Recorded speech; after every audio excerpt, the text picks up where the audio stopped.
Dusk slowly thickened over the city, and the citizens, as usual, turned down their TV sets and adjusted themselves to sleep. And only in the maternity ward of the city hospital was the light on, and there was a quiet conversation between the two nurses. "Ellen, how long are you going to grieve? He's gone, so good riddance," Ginny said, trying to find the right words to reassure her friend. "Yes, I understand everything. I just love him very much. I'm sure it's because I could not give him a son in 10 years. All his friends are fathers, and I'm barren. Who needs me like this at 39? Exclaimed Ellen, with tears in her eyes. "Look, a normal man will never leave a good wife. Life has liberated you from him," replied Ginny. In response to this, Ellen only kept silent. It was easy for Ginny to say that because she had a loving husband and children waiting for her at home. Ellen really did not want to go back to the apartment, where, after Paul's leaving, everything seemed so joyless. Work as a nurse in a maternity hospital was her only consolation. Every day, seeing the happy faces of parents holding their babies in their arms, Ellen felt a barely perceptible sense of envy. She wanted, just like these young mothers, to hold her baby in her arms and surround him with love and care. Ellen had dreamed of becoming a nurse since childhood. She loved to put on her mother's white chef's coat and look for a long time at her reflection in the mirror, representing herself as a nurse. Mother saw her daughter's desire and supported her certainly, and after school, Ellen enrolled at nursing school. Working in a maternity hospital, Ellen often warmly remembered her mother, who helped make her cherished dream come true. Unfortunately, an insidious illness took the unfortunate woman's life just 6 months ago, and Ellen severely suffered the loss of a dear person, and now Paul has left her for another woman. From a state of painful memories, Ellen was brought out by Ginny's voice. "Ellen, let's go to the 7th ward. There's a woman in labour brought in serious condition. They say she got sick at the train station and lost consciousness. Apparently a homeless woman.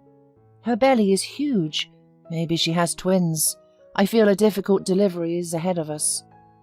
Ellen immediately dismissed her sad thoughts and followed her friend. To her surprise, the woman in labour turned out to be very young. She did not even look 20 years old, and she was on the verge of physical exhaustion. Ellen came up to the girl and, addressing her with care and concern, asked her how she was feeling and what her name was. In the girl's eyes immediately sparkled a light of hope that she would be helped here and would not be judged.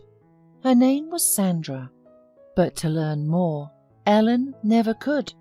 Soon Sandra began having incessant contractions, and an hour later 3 twins, 2 boys and a girl, were born.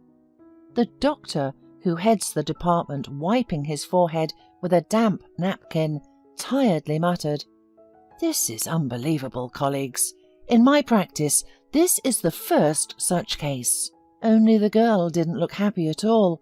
There were tears in the corner of her huge Bambi-like eyes, and it was clear that there was not an ounce of joy in them." In the evening, when the excitement around the unusual birthing woman gradually faded, Ellen looked into the ward to Sandra. "And why are you sad, honey? You should be proud of you. Such happiness. 3 babies. Many people only dream of this." In response, Sandra wiped away a tear and, sniffing her nose, replied briefly, "I have nothing to be happy about. Some people are happy, others are not." After these words, she turned to the wall. Ellen shook her head and went to her post. The night promised to pass quietly, and the woman was spending the time reading some unpretentious novel about love. But alas, she was not destined to enjoy a book like that. Ellen, who always reacted sensitively to any noise, suddenly heard the collective crying of a few babies. Cautiously walking down the corridor, she realized that the crying was coming from the ward with 3 babies. When the nurse opened the door, she saw that the window was wide open and there was no one in the room except the 3 crying babies. Apparently, Sandra had run away from the maternity ward. "My God! How could it be? Why did your mother leave you?" whispered Ellen, taking each of the babies in her arms in turn to comfort them. Soon the news that Sandra had escaped spread throughout the maternity ward. "Ellen, your shift is nearly over. It's time to go home. Your eyes are already red from lack of sleep," said Ginny, hugging her friend by the shoulders. "Ginny, thank you for your concern, but I'll be on duty some more. I'm not tired at all. I'll sit with them. No one needs them. You know they're not your family, and they'll never be. You know that very well." "Well, good luck with that. I'm going home," said Ginny in farewell. And Ellen meanwhile continued to care for the babies, even though she had already had a legal day off, and only at the request of the head of the maternity department the woman agreed to go home to rest.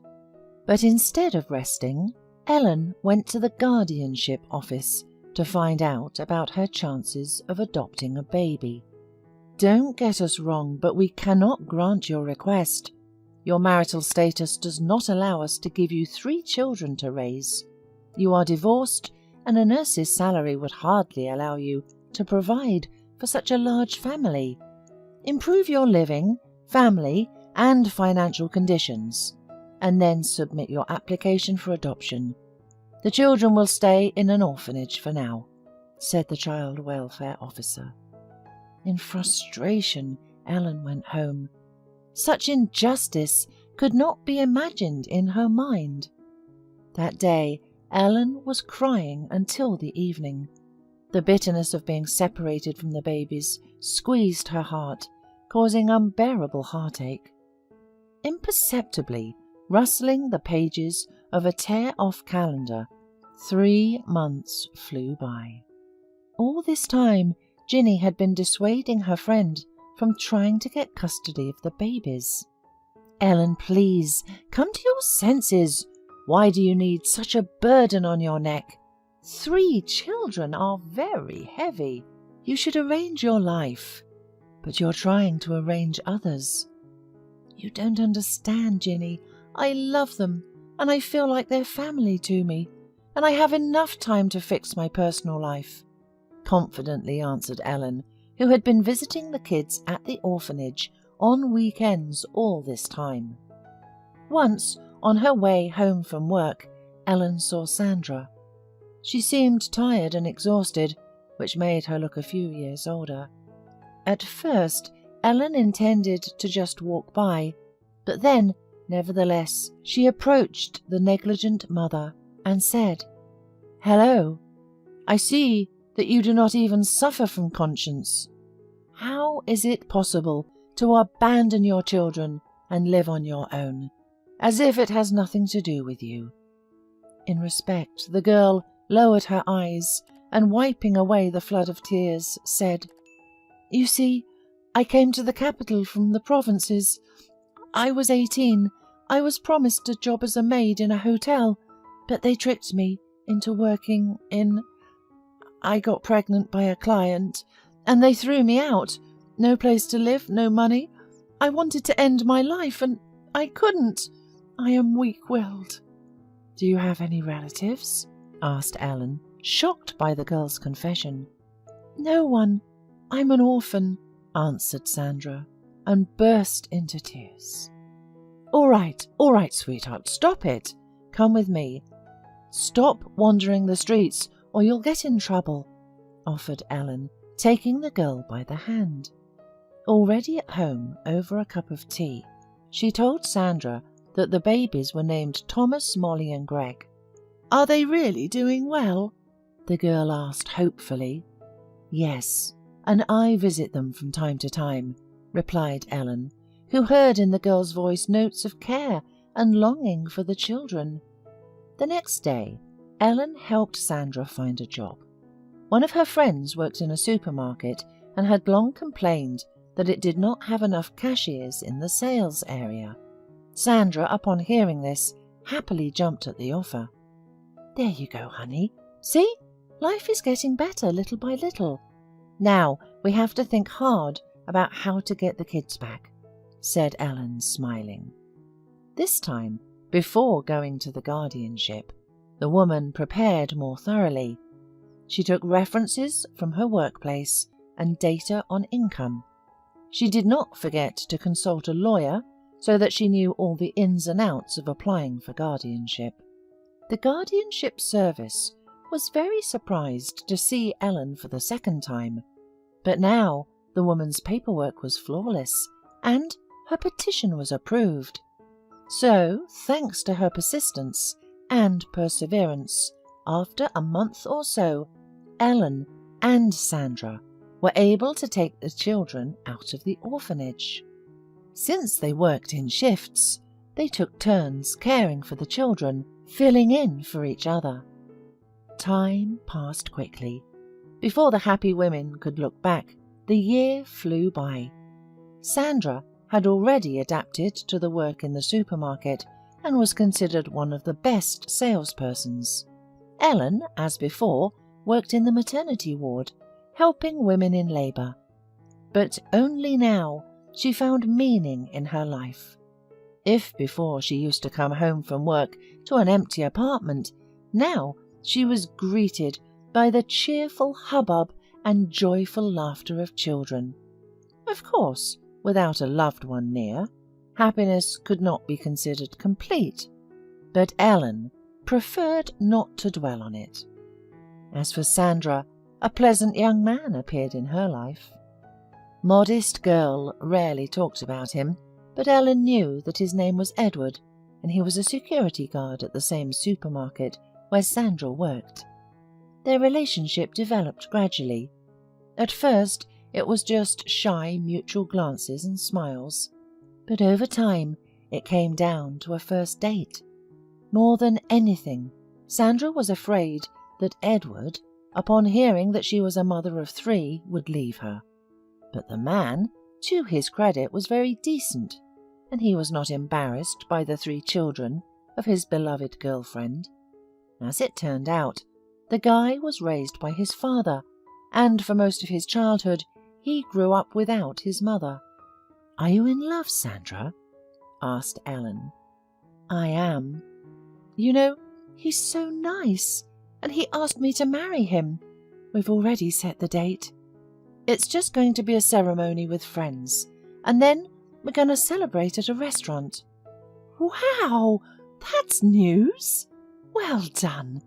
And thanks for letting me know in time, because I do not have a proper dress," said Ellen, smiling. She, who was happy that things were going well with Sandra. The month flew by, and the long-awaited wedding day arrived. At the ceremony, the young couple invited their colleagues and Edward's father and Ellen. After the newlyweds exchanged rings and went to the restaurant, Ellen decided to go home. The woman was worried about the babies, who were left in the care of a nanny. To Ellen's surprise, George, Edward's father, volunteered to escort her. "Well, what should I do here with the young people? Let them have fun," he explained, seeing Ellen's questioning look. On their way to Ellen's house, they got to talking. The man said that after his wife's death, he had not been able to tie his life to anyone. "We fought for her life for a long time, but it was all to no avail," explained the man, whose voice sounded sad. Upon entering Ellen's apartment, he immediately noticed that her house was missing a man's hand. "The hinges of your door are creaking. They need oiling. And the hanger in the hallway could fall off. Why don't I come over tomorrow with some tools and fix everything? Yes, I do not mind. And now there is a cake waiting for us, said the woman with a smile. The evening passed in a pleasant and comfortable atmosphere, and Ellen caught herself thinking that she had not had such a good rest for a long time. They played together with the children, and then George went home. It is worth saying that George kept his promise, and within a week he fixed Ellen's apartment. The woman was pleased to have such a welcomed and pleasant guest. Unnoticed by themselves, their relationship grew from friendly to something more, and now it was Sandra's turn to be happy for Ellen. Of course, at first Ellen and George did not show off their relationship and were as shy as teenagers, but then they announced themselves as a couple, to the delight of Sandra and Edward. Wow! Now we have another wedding waiting for us, the joyful newlyweds exclaimed in unison. In response, Ellen and George just smiled, and 3 months later they legalized their relationship. Ellen went to live with George, who had a small house outside the city. Sandra often brought the children there at Ellen's invitation, and there, among nature and clean air, Ellen finally felt completely happy. There was a beloved man beside her, triplets, whom she loved as her own, happy Sandra, whom she considered her little sister, and about 6 months later, Ellen found out that she was pregnant. It is hard to say who was most excited about this news, but they both were sure that happiness and love settled in their home for a long time.